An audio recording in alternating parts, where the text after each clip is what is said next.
எல்லாருக்கும் வணக்கங்க. எல்லாரும் எப்படி இருக்கீங்க?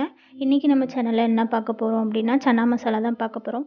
இது வந்துட்டு பூரி, சப்பாத்தி, பரோட்டா, தோசைக்கெலாம் ரொம்பவே நல்லாயிருக்கும். நான் வந்துட்டு குக்கரில் தான் இப்போ செய்ய போகிறேன். குக்கரில் வந்துட்டு நம்ம வச்சோம்னா டக்குன்னு வந்து நமக்கு கிரேவியும் சீக்கிரமாக ரெடி ஆகிடும். நான் வந்து குக்கரில் வந்துட்டு ஒரு 3 டேபிள் ஸ்பூன் அளவுக்கு எண்ணெய் விட்டுக்கிறேன். எண்ணெய் சூடானதும் ஒரு சின்ன துண்டு பட்டை, ஒரு லவங்கப்பூ, சின்னதாக ஒரு பிரியாணி இலை சேர்த்துக்கிறேன்.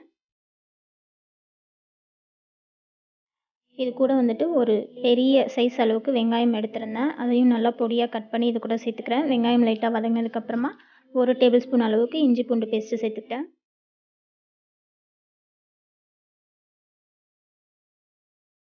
இது கூடவே வந்துட்டு 2 தக்காளி பழம், சின்ன தக்காளி பழமாக எடுத்திருந்தேன். அதையும் நல்லா பொடியாக கட் பண்ணி சேர்த்துக்கிட்டேன். தக்காளி வந்து லைட்டாக வதங்கினதுக்கப்புறமா இதுக்கு தேவையான மசாலாலாம் சேர்த்துக்கிறேன். 1/4 டீஸ்பூன் மஞ்சள் தூள், 1/4 teaspoon garam masala, 1/2 table spoon வந்து மிளகாய்த்தூள், 1 டேபிள் ஸ்பூன் அளவுக்கு மல்லித்தூள். இது கூடவே வந்துட்டு 1 டேபிள் ஸ்பூன் அளவுக்கு வந்து சன்னா மசாலா தூள் சேர்த்துக்கிறேன்.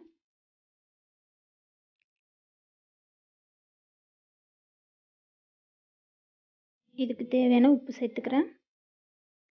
இப்போ வந்துட்டு நான் வெள்ளை கொண்டக்கடலையை வந்து ஊற வச்சு வச்சுருந்தேன். அதையும் இது கூட சேர்த்துக்கிறேன். இதை நல்லா மிக்ஸ் பண்ணி விட்டதுக்கப்புறமா இதுக்கு தேவையான தண்ணி விட்டு இதை வந்து ஒரு 5 விசில் வந்து விட்டு எடுத்துக்கலாம். குக்கர் மூடி போட்டு ஒரு 5 விசில் வந்து விட்டு எடுத்துக்கலாம். 5 விசில் வந்ததுக்கப்புறமா நம்ம வந்து அடுப்பை ஆஃப் பண்ணிவிட்டு ஒரு 10 நிமிஷம் கழித்து இதை ஓப்பன் பண்ணி பார்க்கலாம்.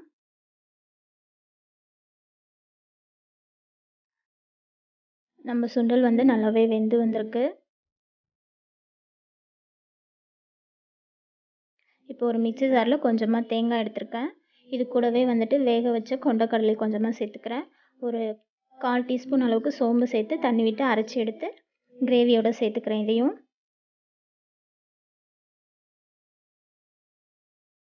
இதை நல்லா வந்துட்டு ஒரு 5 நிமிஷத்துக்கு நல்லா கொதிக்க விட்டுட்டு கடைசியாக வந்து கொத்தமல்லி தழை தூவி இறக்கலாம். அவ்வளோதாங்க, நம்ம சன்னா மசாலா சூப்பராக ரெடி ஆகிடுச்சு. கண்டிப்பாக நீங்களும் இதை ட்ரை பண்ணி பாருங்கள்.